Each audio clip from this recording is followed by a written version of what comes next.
Okay, we'll go ahead and begin our weekly road and bridge meeting. And the first item on our agenda today is a public hearing in regard to a petition for a road vacation. Let me first read the notice of public hearing. The Board of Bonneville County Commissioners will hold a public hearing on April 24th, 2024 at 10 a.m. via Zoom. And it gives the meeting ID and in the Commissioners hearing room, Bonneville County Courthouse, 605. The purpose of vacating portions of Fowl County roadway, Bonneville County, Idaho. The notice then gives the general location, and included is the legal description of the area. That includes all parties in interest and citizens of Bonneville County shall have the opportunity to be heard in relation to all matters pertaining to said vacation. And this is signed by the Board of Commissioners. It was published on April 3rd, April 10th, April 17th in the Post Register. We will go ahead. Let me explain. We will first hear from our Public Works Assistant, David Romrell. We do have all three commissioners in the hearing today. We have our Public Works Director and our Assistant Public Works Director, as well as our Planning and Zoning Administrator and several members of administrative staff. We also have our sheriff in attendance today, and several members of the public. We will first hear from Mr. Romrell, who will explain the petition that was received. We will then hear from the petitioner or their representative, after which we'll open it up to public testimony. And I will speak more to that at that time. So with that said, we'll go ahead and turn some time over to David to explain the petition. Okay, can you go ahead and show that staff report, Kayla, please? All right, so this is proportion to 17th South, proposed abandonment and vacation of a public right of way pursuant to Idaho Code 40-203. The petition was submitted by Johnson Livestock LLC and Natural Guardian LLC, February 1st, 2024. Public hearing was scheduled for today, April 24th, 2024, 10 a.m. in the Bonneville County Commissioners hearing room.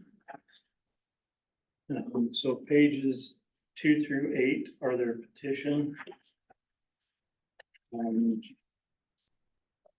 You want me to read all of that and let the petitioner? No, I don't think it's necessary. We do have all of that information in our packets. We have read through it all. Okay. There can be made copies available if any members of the public wish to have it. Just give us the main highlights. Okay, so page, like I said, pages 2 through 8 are their petition. Page 7 shows some maps of the area.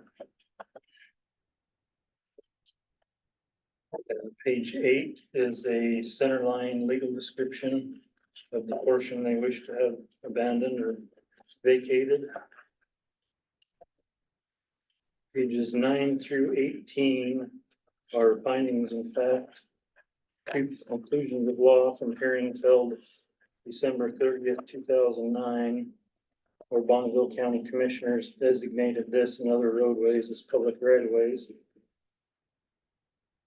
Page 10 shows Area 1, which this portion of 17th South is located within. Page 11 shows the hearing was held December 30th, 2009, and was published 4 times between November 29th, 2009 and December 20th, 2009.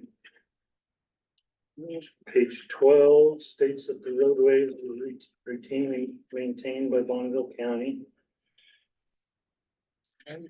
Page 13 states that all roads in Exhibit A are determined by Bonneville County Commissioners as paved, graded and drained And we're shown on a county road inventory map, not recorded in official commissioners minutes as vacated or abandoned, and are routinely maintained by the county. This was supported by substantial evidence and was found to be in the public interest.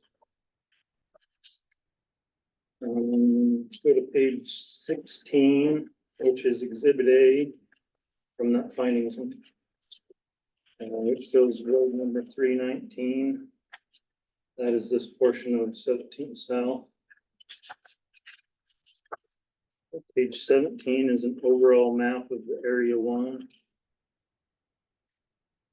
Page 18 is a blow-up of the overall map of this 17th South area. The highlighted section is the portion they're wanting to have abandoned and vacated. Page 19 is a location map showing you where this is located. Loves is shown on there, the airport is shown on there. Just kind of give you a reference to where it's located. Page 20, the cyan colored line is the portion of roadway that's being requested for vacation. And this was drawn in there based on that center line legal description provided by the petitioner. Page 21 are just some ownership maps. The cyan lines are the parcel lines, and the red line is the proposed abandonment. So on page 21, Natural Guardian parcels are highlighted. They do actually own more property, but I only highlighted the ones that were adjacent to this vacation. Page 22 is Johnson Livestock LLC ownership map. Page 23 is Forward Farms LLC ownership map. Page 24 is the BLM ownership map. And again, the BLM owns more than is highlighted.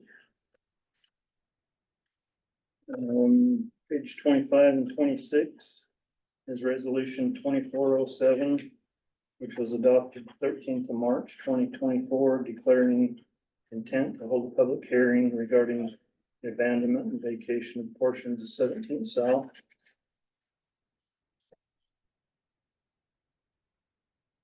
Pages 27 and 28 is the notice of public hearing to be held today, April 24th, 2024, 10 o'clock a.m. regarding this proposed abandonment vacation. Page 29 and 30 are receipts from the post register for the advertising of the notice of public hearing. It was published April 3rd, April 10th, and 17th, 2024. Pages 31 through 33 is a facility request that I sent to Dig Line to obtain the list of known utility operators. Page 34 through 37 is a letter sent to CenturyLink, Direct Communications, Intermountain Gas, and Rocky Mountain Power, notifying them of the upcoming public hearing for Idaho Code 40-2031E.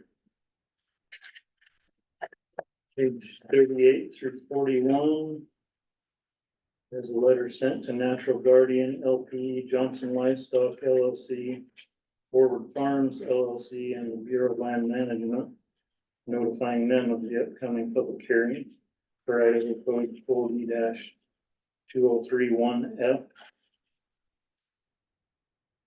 And pages 42 through 51 are pictures of the existing conditions. We can go to page 43. This is on 17th South at the beginning of the proposed abandonment, looking west. Page 44 is again on 17th South, looking southwest into the BLM property. Page 45 is looking southwest through the BLM parcel. And no fence lines on both sides of the roadway, which don't allow access with the vehicle. Page 46 is looking southwest of the turnaround area, the west end of the proposed abandonment and vacation. Page 47 is on 75th West at the corner of BLM and Forward Farms LLC property. And I guess this could be used as an alternate access point for BLM drainage. Page 48. At the corner of 75th West and 33rd South looking northwest. Also an alternative point for access to the BLM ground. Page 49, again at 75th West and 33rd South, looking southwest. Page 50, 75th West and 33rd South, looking south. And I believe the last one, page 51, 75th West and 33rd South, looking north. Okay, page 52. Just some things I'd like to get in the record, I guess, that this roadway was determined to be a public right of way during the hearings held December 30th, 2009, pursuant to Idaho Code 40-202. This hearing was properly noticed as required by Idaho Code 40-2031, including by required mailing pursuant to Idaho Code 40-2031 D and E, and published 3 times in the Post Register pursuant to Idaho Code 40-2031 F. In their petition, it states the sagebrush field of BLM is of no real interest to the public. In the last 40 years, the Johnsons have not seen anyone use 17th South to access or any activity on that portion of property. This is most likely due to the existing fence line along both sides of the roadway through the BLM property without gates for access. At this time, 17th South is not the only means of access to these public lands. There are 2 other areas off 75th West, which with some work installing gates and trash removal could be used for additional access points to BLM property. Both 17th South and 75th West have the same obstacles regarding access, which is the lava flow. This roadway does not lead to any known public waters and is not anticipated to have a value of $2,500 or more, given short distance and location in the desert. This time, the proposed abandonment and vacation would not landlock or leave any parcel of ground without access to an established right-of-way. Pursuant to Idaho Code 40-2033, in the event of abandonment and vacation, rights-of-way for easements shall be reserved for the continued use of existing facilities as defined in section 55-202. Currently, there's an area at the west end of 17th South that the county uses to turn equipment around. If this roadway is abandoned, that would leave the county without an area to turn equipment around at the end of the public road.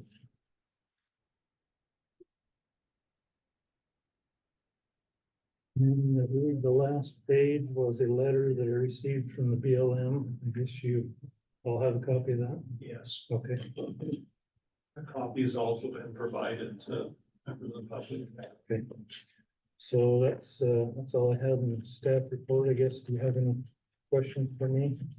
Other questions from the commissioners? Yeah, I'm compiling a list, but I'm gonna hold Okay. Commissioner Walker, you have questions at this time? Okay, we will go ahead. Thank you, David. We'll go ahead and turn some time over now to the petitioners or their representative. Please state your name and address for the record. And we'll go ahead and firm the time. Mr. Angelou, would you like to begin, or who would you like? Yeah, thank you. Well, I need to, yeah, I've got a few comments. We want to show a few videos, or just a couple slides and videos of what's happening on the property now and why we're asking it, the road to be vacated. Would you give us a name and address so we? Right, I've got, yeah, I will do that. Can they speak from there or can they want them to?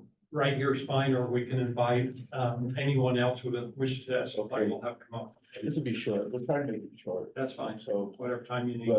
but before I begin, I just want to say thank you, all three of you, for your service and to Lance and his team for his service. I've always asked myself, what would motivate somebody to serve as a county commissioner and take all the flack that you guys take?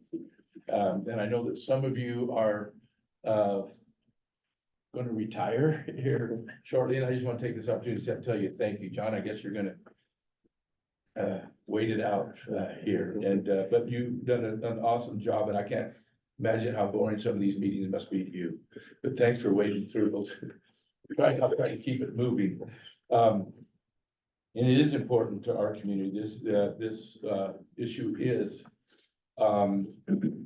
the history of the property that we own has belonged, previously owned by the Johnsons. And this road, my understanding was previously owned by the Johnsons. That's what I'm understanding from Gary and Robert Johnson. And the history of it was, according to my understanding, the power folks wanted to put through a power line. And although it was a private road, then Mr. Johnson, Gary and Robert's father, said, look, I'll, rather than just give you an easement, why don't I just turn the road over to you and you guys keep it maintained for us? That was the idea. And so that's how it came to be. And we're simply asking to have you give it back to the Johnsons.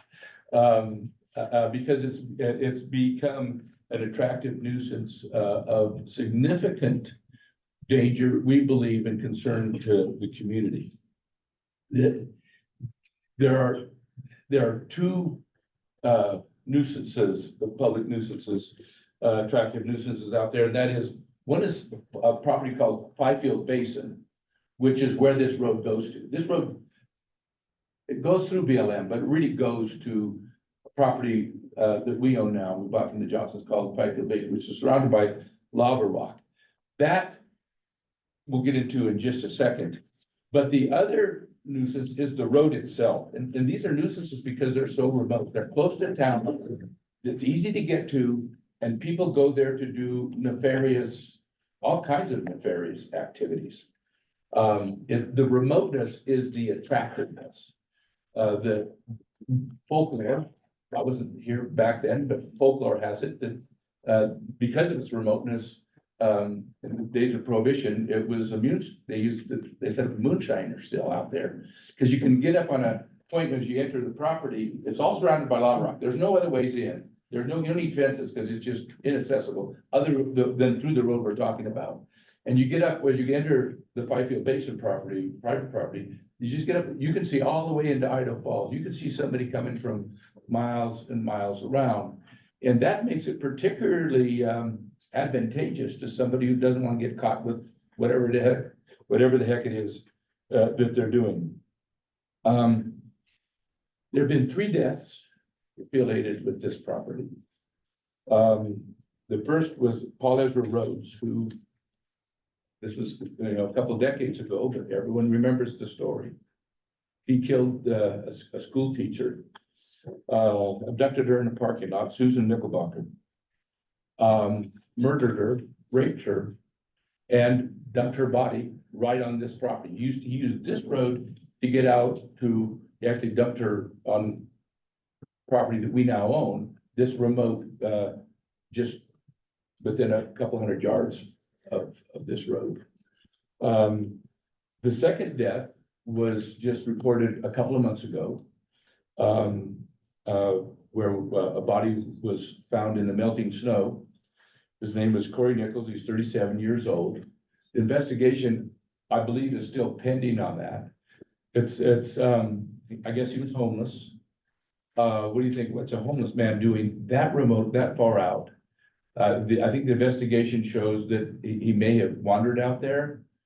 And died, because it was too cold. But their only way in is this road. We have cameras on that road.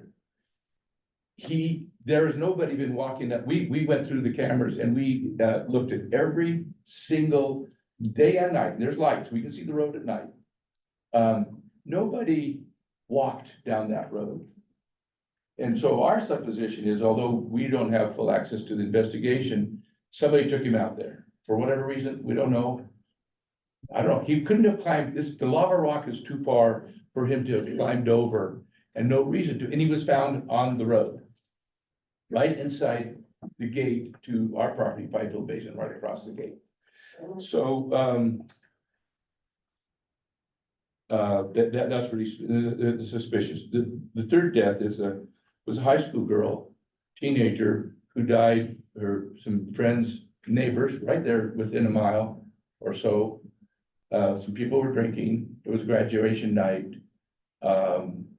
They were drinking, she hadn't been drinking, they picked her up, they went speeding down this road. It goes right through our feedlot, and right when they hit our feedlot, there's a bend in the road, they didn't see the bend, they hit the field, and she was killed.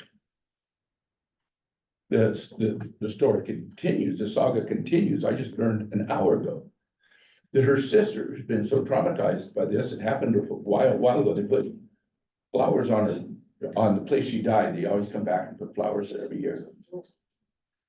But her sister committed suicide just last month.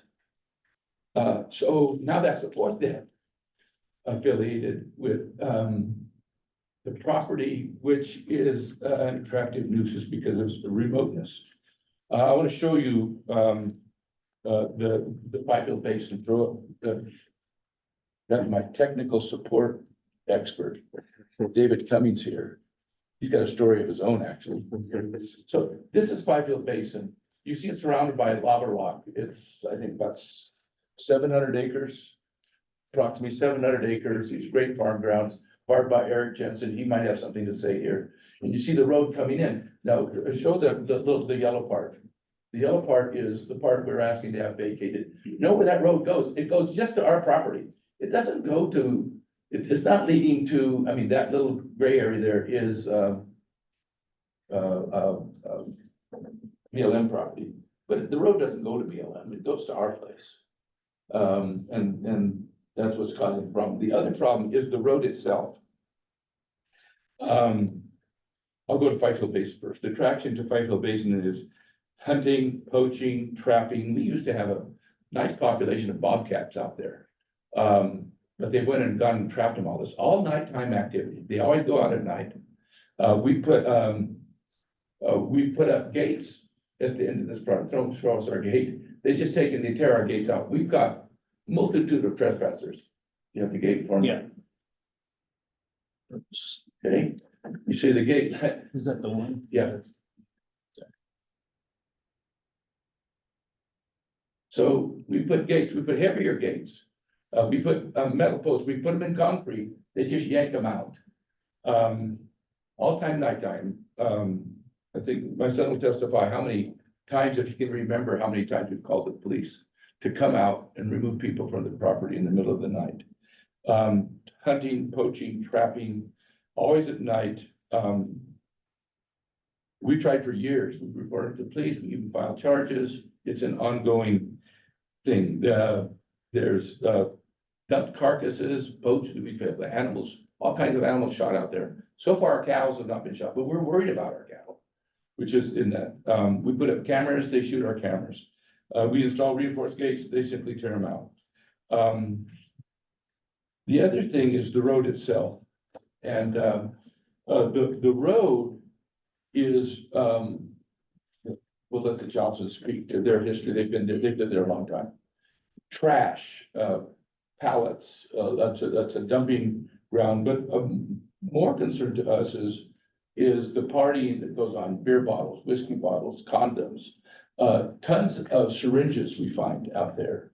Um, um, and then there's traffic that comes in always at night. And so when they found this body, we did our own like setup to say, let's see if we can find out how that body got there. So we have cameras, but we don't normally sit there and watch the cameras all day. So this is, we just picked up, this is like a 2 or 3 week, show them, I want to show the video. This is what happens there at night. It's an ongoing thing, 2 or 3 times a week, cars going in at night. They often come in at a higher rate of speed than they leave. They're always coming in at night. They stay from 15 minutes to an hour. That's how long they stay. There's nothing out there. This is just a couple of minutes, but we just wanted to show you a multitude. This is the office, this is installed at the gate of our feedlot. This goes right through our feedlot. There's cows within 5 yards on either side of this road. We're worried about our cattle, we're worried about our personnel, our employees, and we're worried about the public. This is all night, there's nothing out there, guys. There's nothing except bare land. And it's all at night. We don't see anybody going at the daytime. It's all at night. Watch this guy, it's jerky, but this guy's coming in, he's hell bent now, he's running, okay, I guess that's not the one, which is the one that comes in at high speed, you already show it. Right there. He's coming really fast. They come in really fast and they leave really slow. This guy was in there for 45 minutes. He didn't just turn around. He stayed there for 45 minutes. We always suspicion that was the guy that dumped the body off. But somebody reported they thought he saw him in town the day after that. So it just goes on. We can keep going on and on and on. We'll just stop right there. I think you get the idea.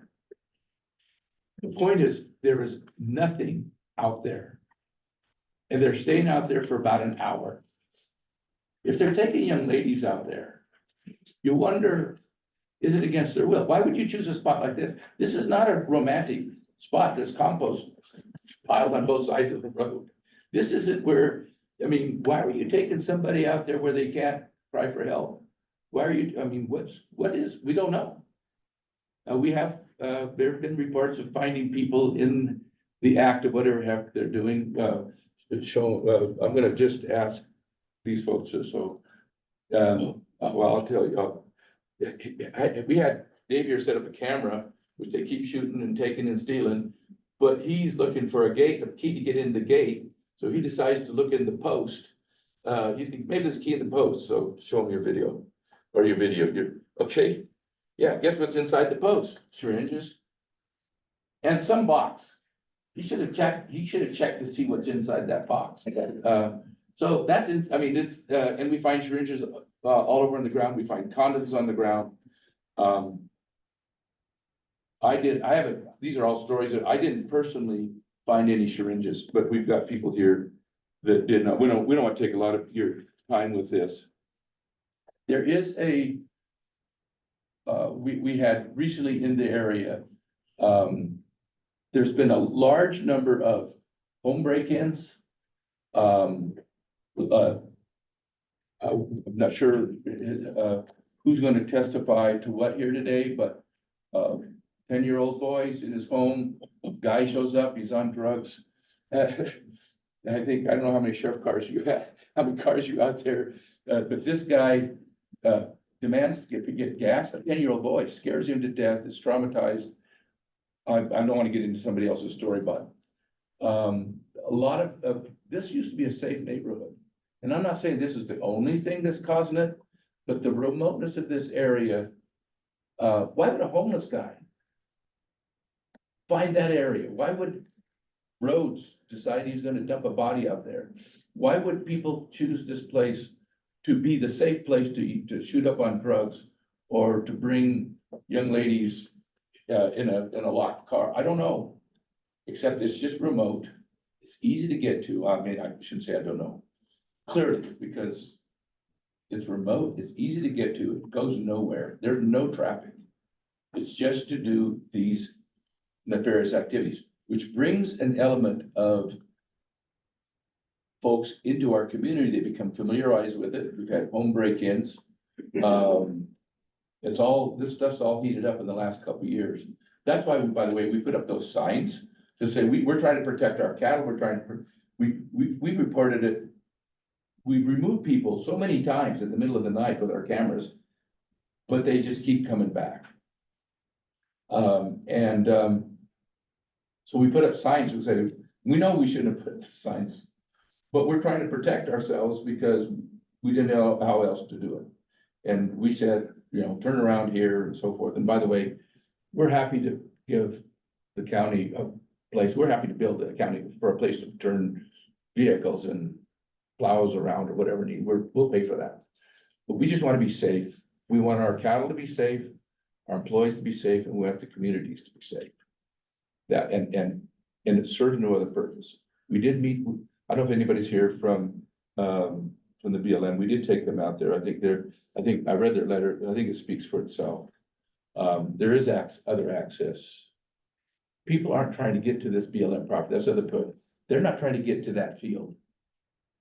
They're trying to get to Five-Field Basin, or they're just trying to use the road.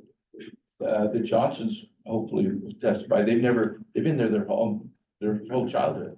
They've never seen anybody out there using the property per se. There's always Five-Field Basin, or they're parked on the road. They're not trying to get to BLM. There's nothing to do there. It's just sagebrush. So that's my presentation. And I'd like to refer to, I'd like to ask Robert, I just wanted to have you verify whether you've ever seen anybody using the BLM property, because I think that's the only pushback that we would have. They surely didn't push back very hard, but in fact, I don't think they pushed back at all. They just, but would you just.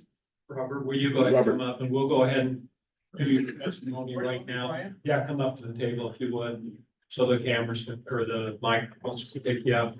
You are one of the petitioners, so we'll just include you as part of the petitioner.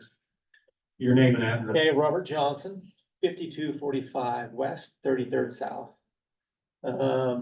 My father bought this property about 51 years ago, so I think the only ones that have been out in that area since then are maybe Brian Reed and Bill Jensen, and that's right, Bill. So yeah, we've seen a lot of things go on. I used to live in the house at the very end of 17th. So when I was first married, that was a real popular spot for high school kids to go have their keggers and party. And I'd like to feel that we were maybe part of shutting that down. My wife and I would call the sheriff department whenever Friday and Saturday nights when the cars would hit that gravel road, going 65 miles an hour, and the rocks kicking up underneath, waking us up. And the sheriff's department was very responsive. And through the course of about 2 years, we pretty well shut down the keggers that they were having out there. And they were having the keggers out at those green gates that Dave showed on the video. Yeah, right there. Over the years, that particular area there, we've hauled, and I'm not exaggerating, semi-loads of garbage out of there that has been dumped. It's kind of a public dumping ground. Pallets, tires, furnitures, refrigerators, washers, dryers. You name it, even abandoned vehicles. Bags of garbage, bags of grass, elk carcasses, deer carcasses. Our office sits about a half a mile away from these gates, and it is another kind of a good vantage point. It's a high spot, and our office is a 2-story office. So we have really good visibility of what's going on out there. Between my brother and I over the years, more often than not, if we see something suspicious, we'll follow them out and see what's going on. The last 25 years, people really have not used that ground for hunting. BLM. The BLM ground for hunting. They're wanting to get out to the basin farm, and it is, there's a lot of wildlife out there. It's a very protected area. There's a couple of families that use the BLM for riding horses, but they always use the access point on 75th. We don't use the road. They don't use the road. They like to ride from their horse. There's some stables a little less than a mile away from the access point on 75th.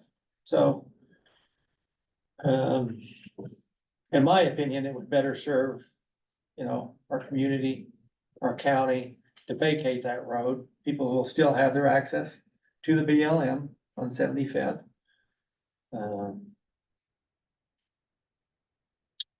Yeah, that's about all I have to say. Okay, thank you. Yeah, Other thank you guys questions? very much. Yes, I have several that maybe we could kind of give the scope of this back to the intent of the hearing. Because I was on the board when we validated the validation hearings in 2009. So at that point, I took all the evidence, Road Bridge with their research, we published it, went through the proper hearings. And at that point, it was validated a public right of way. Regardless, which kind of answers the question, can we just give it back? No, when we validated as public right of way, it's subject to section 4203. And that's why we have to go through this process. Sure. And the scope of this hearing is to find out whether or not this portion of the roadway continues to serve the public need. I think that's in 203A. I can't remember the exact wording on that, which is kind of subject to the interpretation of the Board of Commissioners. So that's the part we're dealing with. Have a couple of questions on the issues Mr. Vandersloot brought up about break-ins on the homes. Are any of them off this road? No, they're not off the road, but I think the fact that this is a nuisance that brings those elements here. Because this guy went from place to place to place and he went all around, but the road itself, he was not on. Okay, and this validation, as I recall, there's some here who were involved with it, David would probably correct me, is from the portion to the end of the yellow on there. So it was not validated to be a public road from that point, I think where your steel gate is, back into the basin. Right. Okay, so we're dealing with that. Yes. The other portion is not a public road. Right. You're able to do anything you want, gate it, Right. and whatever. So what we're looking at is this portion, Right. and whether or not it continues to serve the public interest based on use, or if that interest can be served by other accesses to the public by a comparable or approximate access. So, in the sake of time, that's kind of the issues we need to kind of work on here. Because I don't know who's going to give us more information on approximate accesses, their ease. I appreciate the fact that on the Open Bridge turnaround, that you would be willing to provide that, because that's pretty important. And now a question for Lance. How many miles do we have, or do we currently maintain on that public road portion of that? Oh, about this, Yeah, the yellow. the yellow is approximately 5 or just under 5,000 feet, I think, So that's about a mile. just under a mile, yeah. But they don't maintain the whole thing, I don't think. They just Yeah, maintain we it have- to the straight, just that straight area, I think. I could be wrong. Correct. We have maintained all the way back to the turnaround. Correct. Correct. Oh, you have, oh, you To did? to the end of the feed lot. So I think there's maybe Right some there. difference in Dave, a opinion little, here. little closer. Still on the Here, straight. Right there. No, There's a- no, there's a no, turnaround. corner right there. Right there. Right there. There's a little turnaround right there and Well, the definition of maintenance could be sporadic as needed. Right. Sure. It's not like you have. to the You're talking about plowing snow. They've gone to the Correct. southern end of that yellow line that's shown on the map there. Okay. That it has to been be maintained. Continuously maintained, according to the statute. So, that's where we get back to 4203 vacation process and trying to shall determine whether or not it continues to serve a public need or that can be served by another. Is anybody here from BLM? Okay, and maybe Lance or David can tell us, because I noticed on the maps, the other side of the BLM property goes out West Broadway on some of the BLM maps, or on one of these. Bring up our BLM. Probably. Bring up, So there- right here, okay, there it is. So, I'm sorry, go ahead. Answer. On page 24, it shows some of the ground that's BLM, but it doesn't show all of the ground that's BLM. Well, it's this continuous east, but up to West Broadway also. I don't think it does, no. I think there's a break between BLM, there's private ground just to the north of here, and then it gets back into The BLM. axis that we're looking at are 75th. 75th, okay. I was trying to So- narrow that out, yeah, Commissioner Christensen, if I can show you, refer you to the map here. okay. So this area here is a basic, that's not all BLM, by the way, that's, let's see this. On- But on basically page this- 24 of the This packet. is, so this area is a sagebrush covered field, okay? This is what Robert has suggested. He's never seen anybody in the daytime or the nighttime want to be in this field.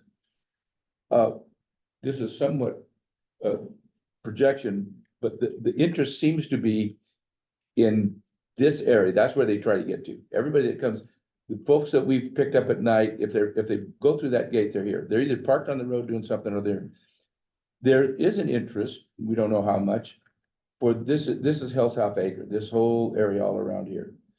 That's lava, it's interesting, but this is the same property, this is all the same property that can be accessed, that's the same BLM parcel, that can be accessed through 75th Street, right here, this is, what, staff was talking about, what Dave's talking about, there are turnarounds here, right? Isn't, Where at? right here on the map, there's off-road, this is where I think you were referring to. There is a Gates. place there that you could get off the road with some work. This is access to BLM. The same BLM property, just a different portion of it. Okay, well, we can just keep going down this line, because it's gonna answer a lot of the questions Okay. we have. You said with some work, Yeah, there's a lot of trash there, the northern part, what picture that is, property. you look at page 47. It's a picture of, on 75th West at the corner of BLM and Old Farms. So that northerly portion BLM is spent, so you'd have to put a gate in there to access that. Is there a fence there? There is. And. And then farther south, at 33rd South, there is an area there you could pull off the road, but there's all kinds of trash there that I don't think I would pull my rig off the road. You'd end up with a flat tire, so. Is the motorized traffic allowed on BLM? There's a foot. That I don't know. That, yeah, there used to be motorized access in there, but it was a fairly small area, less than 2 acres. Like I said, there was a lot of dumping over the years. In that particular area, as well as where those gates are at, there were people who were burning wire for copper. They were stealing wires from pivots. New construction on homes, they were burning that wire, I think, to get to the copper. At that time, the BLM provided us fencing materials to fence that small piece of ground. And left kind of a walkway to get in there. The dumpings, it was But it's a walkway, now doesn't Correct. provide motorized. no motorized right now. And does the one on 17th South provide motorized access?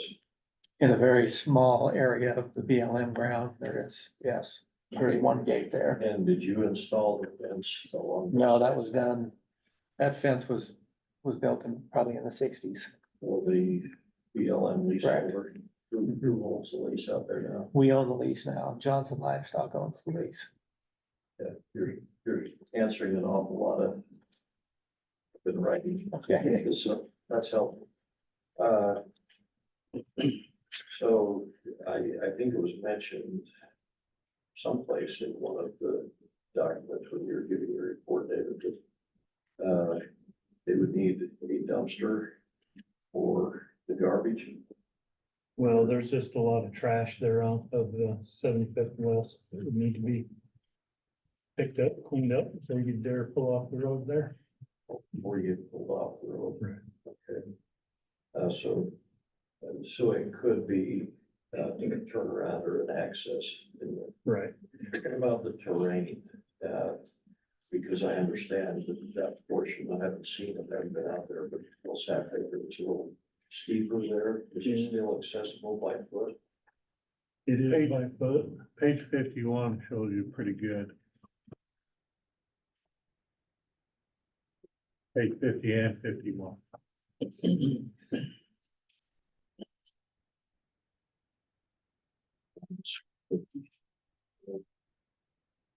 They might be different pages, because I think It'll have a page number at the bottom. these were. And is that shell the complete interface with the road? Or are there ways that, you know, like on page 51, it looks like it comes down closer to the road, Right. that if you were polarized access, you can get up on top of that. No, I don't think you'd get a motorized up on top of the lava flow. But as far as we know, there's not motorized access allowed. Not that I'm aware of. Okay. Questions? Okay, you've got some. Go ahead, you have some more, go ahead and finish up, then I'll go to Commissioner Walker. Go ahead and get yours, kind of look at this and see which ones. But if you kind of touched on mine, so the feeling ground you have a contract for, Yes, and since 1972 or 3. so there's not a current use of side-by-sides or four-wheelers out there for activity, such as chasing cattle. Correct.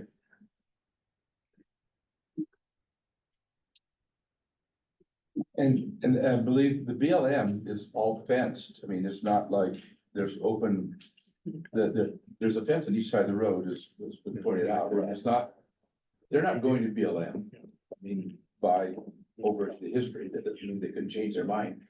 Find something interesting there, but that's not where the public has shown any interest. And it's fenced, it is gated. But that's not what they're trying to get to. They can get to the same property that has interest, which would be the lava flows. That's what people seem to be interested in. And that has access on 17th through.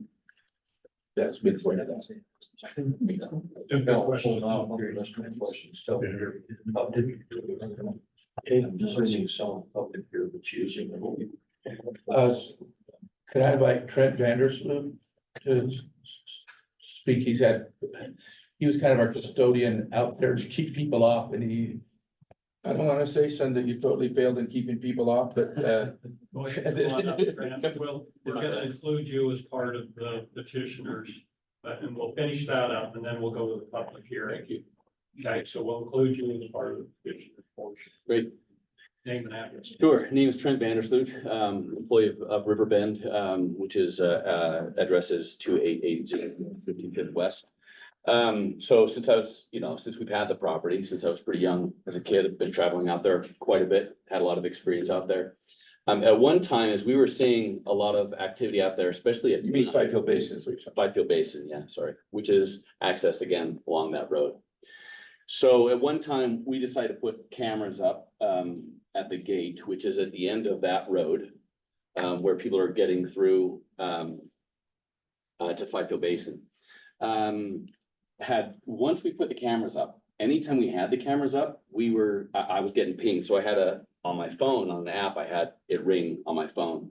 And I was getting the calls or the rings about 2 a.m., 3 a.m. in the morning, multiple times throughout the entire year. And every time it happened, first I tried to run out there and catch it myself. And then I realized I had to wisen up and start calling the police. I couldn't tell you how many times I had to make phone calls or run out there, but it was several times. They were always trying to get through the gate or breaking locks or breaking the fence themselves. They were, sometimes they were drunk. They'd driven out there and they were drunk, and police come out and they would handle them. Even sometimes during the day, we'd find people out there, and largely poaching. They were hunting stuff that it wasn't the season to hunt. We find, as Robert mentioned before, we were finding elk carcasses and deer carcasses when it wasn't even the season for it. I've found a lot of the things that they mentioned as well: needles, condoms. I'm not interested in collecting those, but if I did, I could probably bring a pretty good pile of all those things here. Gates again that would be broken or the chains cut. A lot of equipment damaged and shot out there and garbage. Of all the people, I never found anybody out there that wasn't a contractor of ours that accessed this road, that was either supposed to be out there or was doing something legal or ethical. Found a lot of teenagers out there as well. Again, out of view, out of sight of anybody. The only person I ever came across that wasn't a contractor of ours, that wasn't doing anything wrong, was, I believe she was probably, one of the people who was mentioned earlier, who was out hiking the lava. And she accessed it specifically from 75th West. So she never even accessed it, as far as I knew, from the 17th South. But I mean, of all the times I've headed out there, a lot of guys heading out there in the middle of the night is usually when it was happening.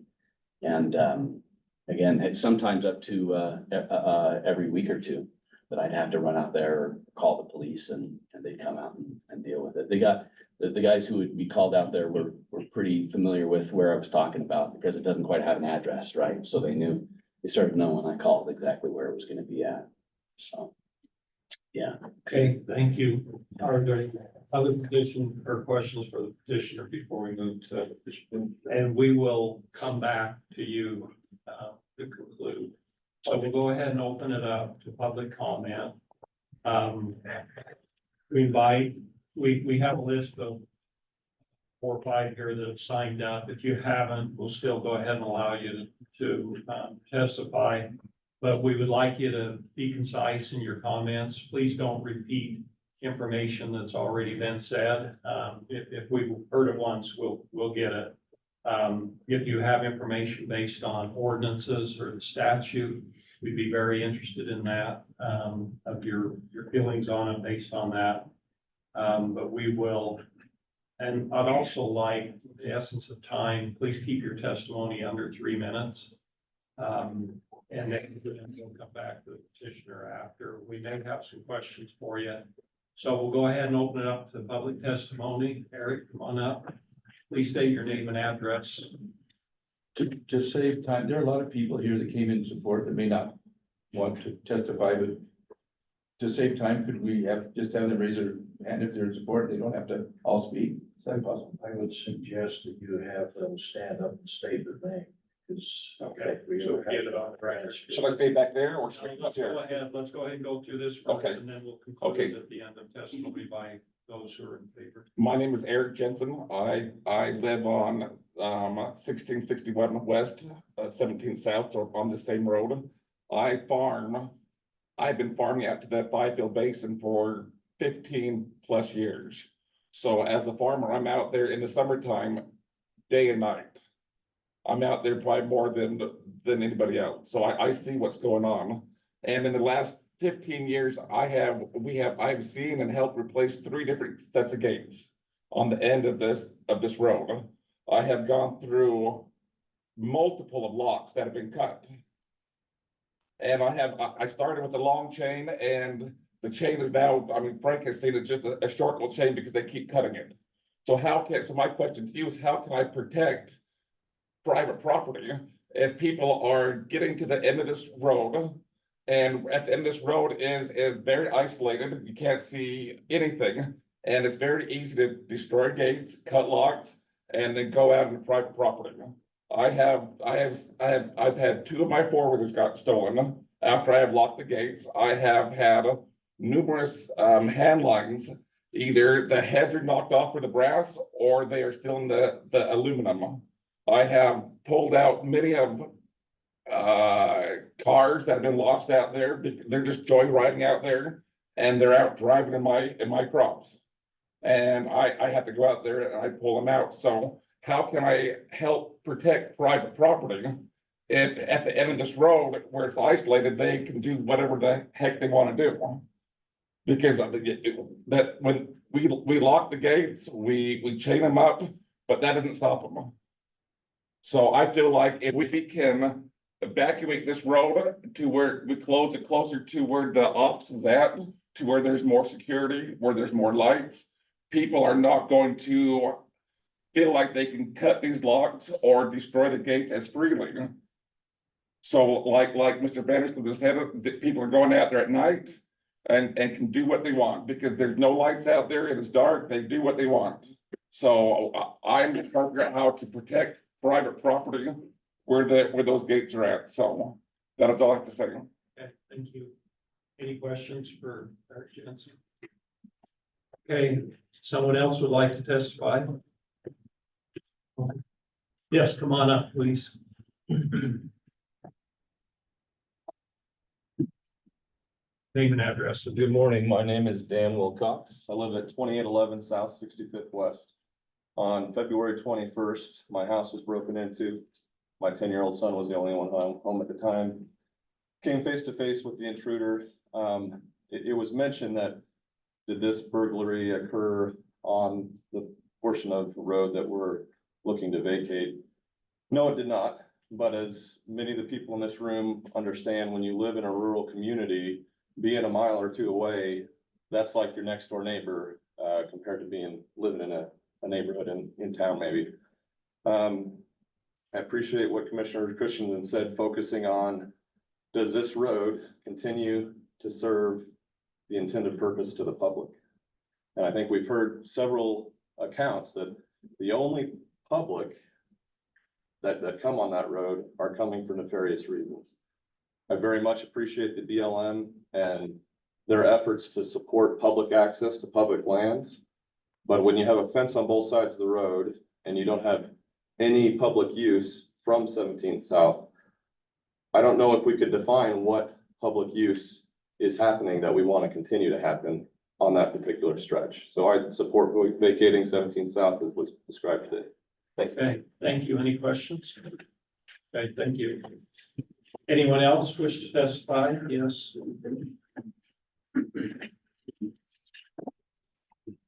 My name is Garrett Marshall. I live at 2631 South 65th West. I also support vacating the road.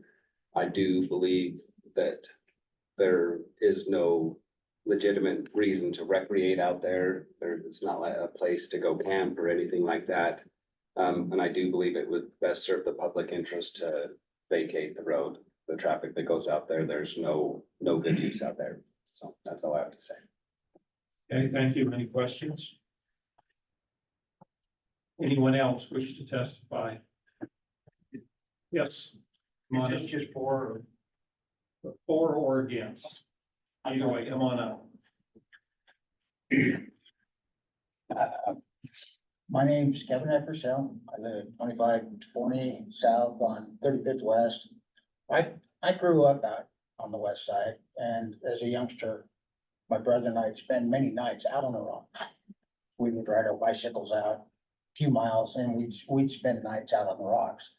And back in, I think it was early 70s, maybe late 60s, there was the area on 75th that we used to have access to the rocks. And then it was fenced off. I think Johnson's mentioned that it was fenced off, usually by the BLM. but there was no way to actually pull off the roadway, leave a vehicle so that you could spend a night on the rocks. And, I know the rocks sound, who would want to? But I used to do it as a kid a lot. In fact, I tried to make the trek one time from way out on the east side, all the way back to from the west side of the rocks out at, they call it, there's a little recreation area, but you could, and I tried to make that trek all the way back to the east. And then I would have come out right where Mr. Anderson was talking about vacating the roadway. I obviously didn't make it.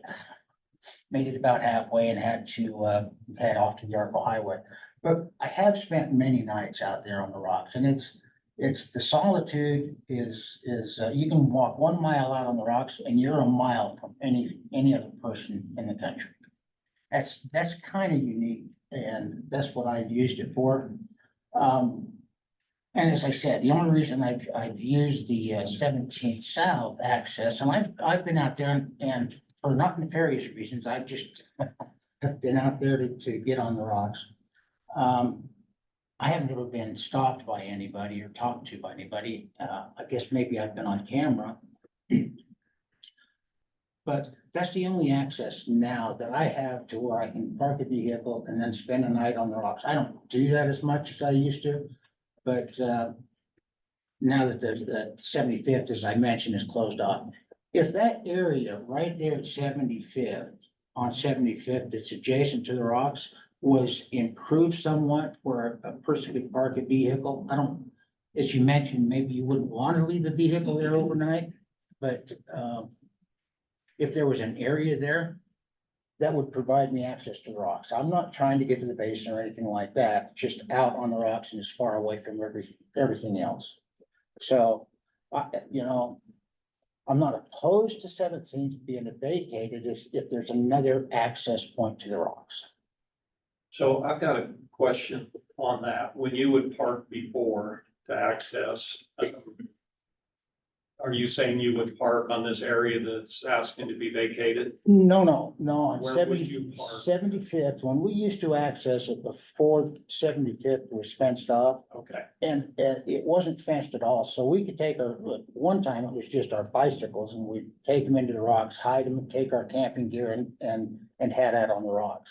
okay, I just wanted to be sure you weren't parking on the road. No, You're but- parking on 75th. Yeah, and now that they fenced off 75th, you can't actually get a vehicle off of the borrow pit to park it for an overnight or any extended period. Okay. I'm afraid Sam would give me a ticket if I did. Okay, all right, that clears up my question. Are there other questions? I have one, recognizing that you know something about road law. In fact, I think you were I was part of that. head of road and bridge when you were part of that. Would 75th provide a proximate, which is kind of a legal term, meaning that it's somewhat equivalent access to the public land if there was a place to go on. Oh, I do. So It'd be nice if there was a light there so that I could leave my vehicle. There. Any other questions? Okay. Just one, so the land that the rocks you're talking about, that's the non-grazing portion of the area that draws people. Correct. The rocks are, I Recreation. mean, Okay. it's to walk out on the rocks it seems silly, but it's something I've done since I was very small. So, Okay, thank you. thanks. Are there other members of the public? Yes, come on up, please. My name's Marty Pettingill, 1531 South, 55th West. My wife and I Kevin was talking about on 75th, we've ridden our horses out there a lot.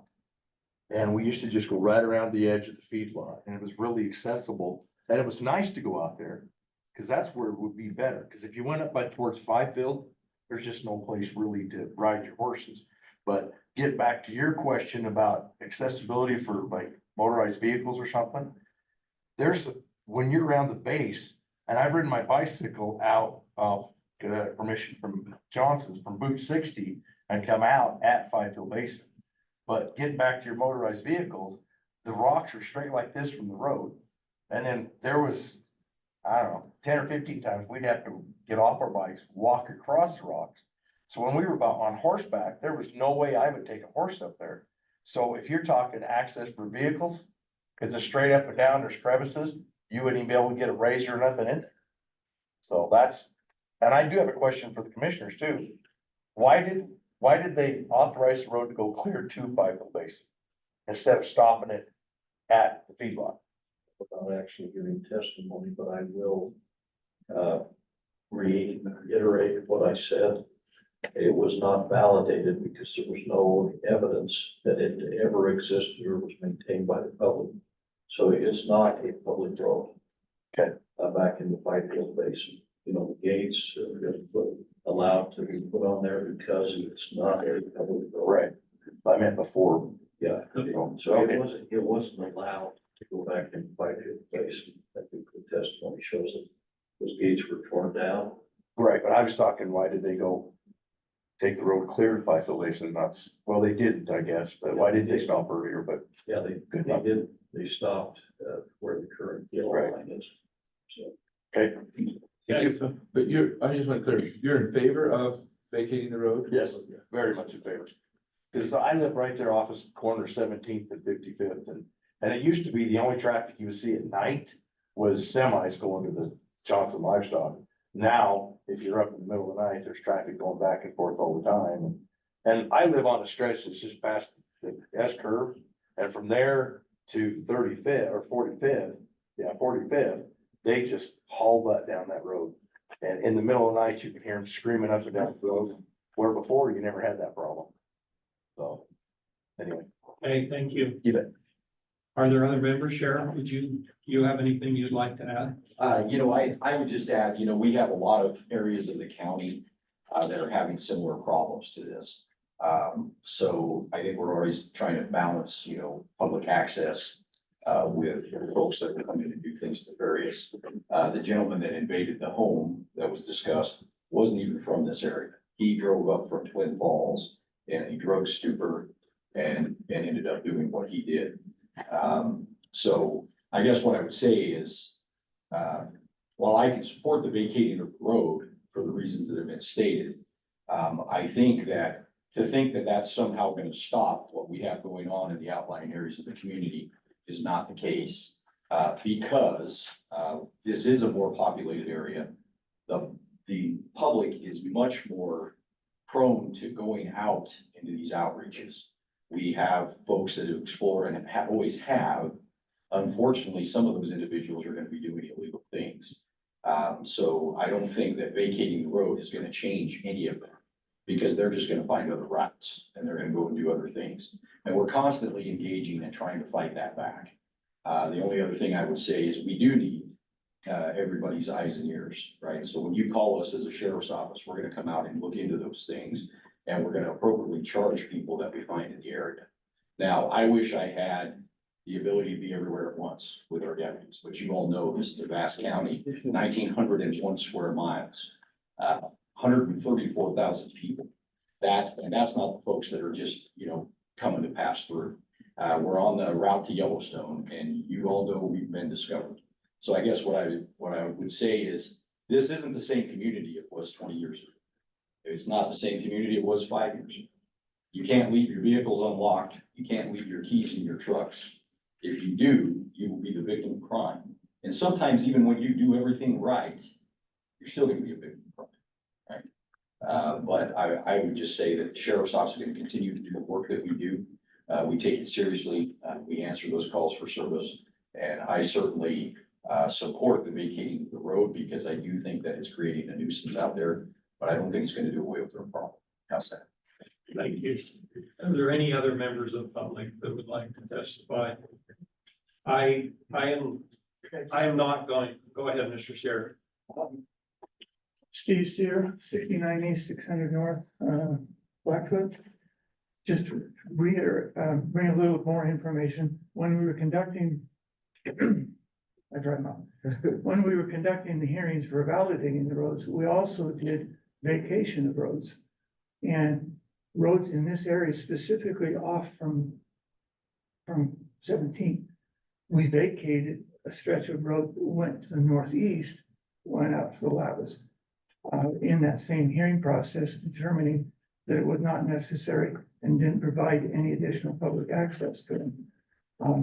And it was one of the historic roads. If you look back on the maps that we were using at the time, the 52 map clear to 75, the highway maps, they show the other road that went to the north, but this road was not part of the road inventory at that time.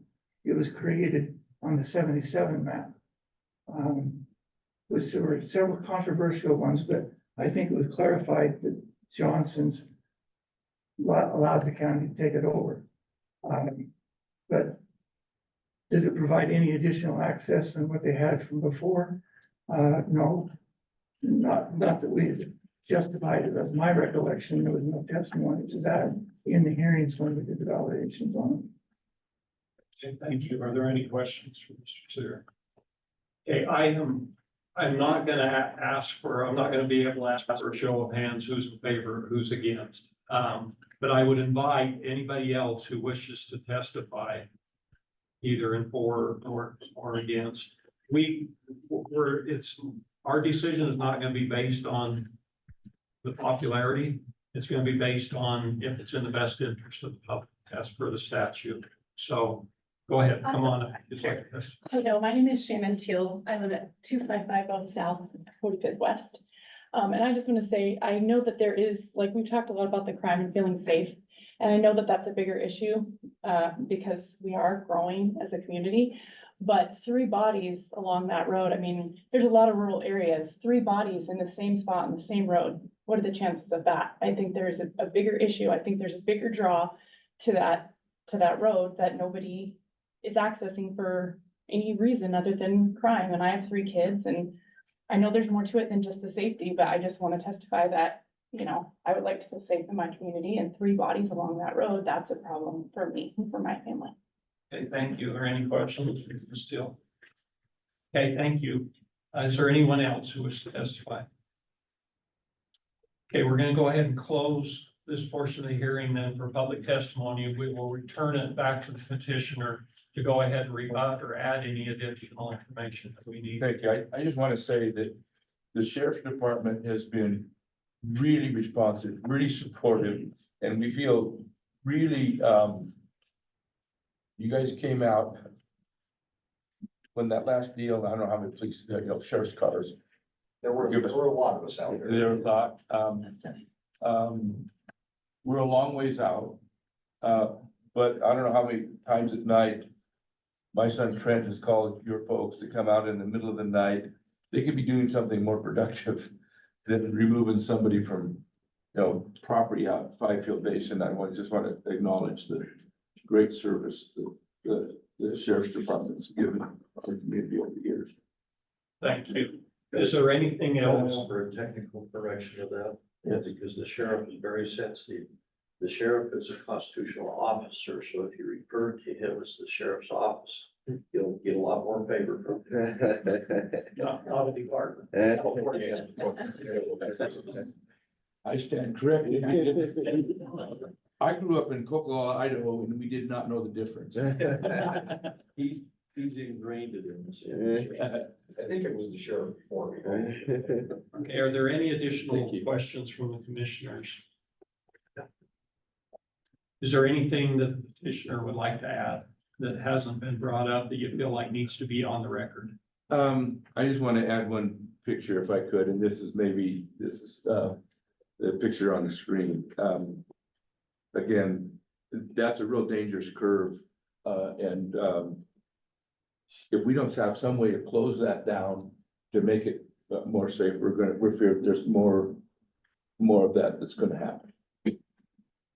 This rocked me when I just learned that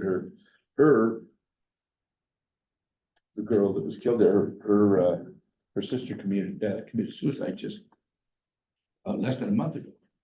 So this thing goes on. I understand it has to do with access. In my opinion, it really has to do with safety, community safety. We wouldn't be asking for, vacating the road if we didn't feel like it was necessary. We put in a lot of effort here to have our employees, our cattle and our community be safe. And that, for me, it's all about the folks that are coming in there to use it, which aren't the folks who's been said before, that we should be given access to. That's all. Thank you. Okay, thank you. With that said, we'll go ahead and close the public hearing. The commissioners are going to take this under advisement. The Public Works will write a findings of facts after they visit with each commissioner individually. We will not consider any further testimony or evidence related to our decision that wasn't part of this hearing. We will base our own personal decision totally upon the facts that we received today. And we will express those to Public Works. They will write a findings of facts and a conclusion based on the majority. And then we will meet at another public meeting. It will not be a hearing. We will not take any testimony, but we will then discuss amongst us the findings that are presented to us to determine if we are in favor, and we will make our decision on it at that time. David, how long would you like? A couple of weeks? How long will it take? Yeah, give me a couple weeks. Probably a couple of weeks. It will be at